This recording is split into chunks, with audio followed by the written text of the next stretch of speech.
વ્યવસ્થાથી સ્નાન પતી ગયું 11 વાગ્યા અને ત્યાં શાસ્ત્રીજી મહારાજે મોતીભાઈનો આભાર માનતા કીધું કે મોતીભાઈ તમારો ખૂબ આભાર કે તમે અમને આ વ્યવસ્થા કરી આપી।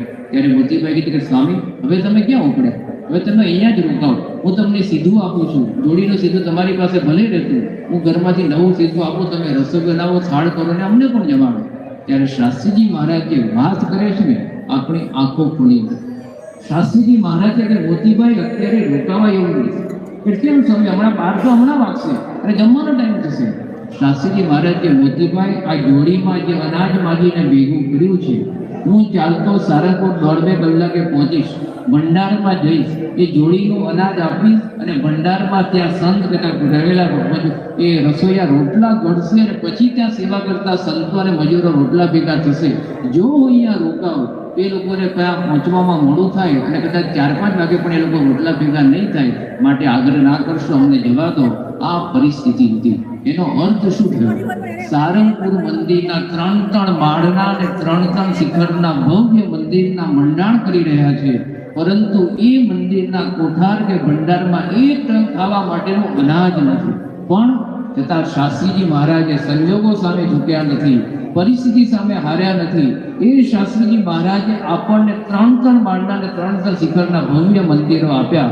આ શાસ્ત્રીજી મહારાજ તો આપણા ઉપરનું ઋણ છે। એમને પોતાના લોહીનું પાણી કરીને આપણને સુખની લાણી કરી છે। શાસ્ત્રીજી મહારાજની સામે પરિસ્થિતિમાં આર્થિક સંજોગો પણ કેટલા ભયંકર હતા। એ સંજોગોનો જ્યારે વિચાર કરીએ ત્યારે આપણને ખ્યાલ આવે, જે સંજોગોમાં ભલભલા વ્યક્તિના છાતીના પાટિયા બેસી જાય એમાં એમની છાતી ગજગજ ફૂલે, એ શાસ્ત્રીજી મહારાજની તાસીર હતી।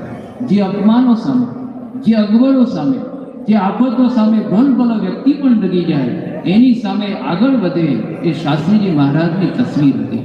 જે વિઘ્નોની સામે ગમે તેવો ધીર વ્યક્તિનું પણ મગજ સંતુલન ગુમાવી દે, એ સંજોગોમાં શાસ્ત્રીજી મહારાજનું મગજ સંતુલિત અને પ્રફુલ્લિત બની રહે, એ શાસ્ત્રીજી મહારાજની તાસીર હતી। જે સંજોગોમાં હૈયા હચમચી જાય, એ સંજોગોમાં શાસ્ત્રીજી મહારાજનું હૈયું હળવાશ અનુભવે, એ શાસ્ત્રીજી મહારાજની તસવીર હતી।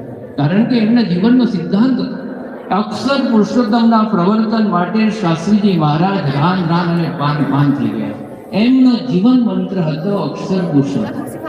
અક્ષર એમનો જીવન સંઘર્ષ હતો અક્ષર પુરુષોત્તમ માટેનો।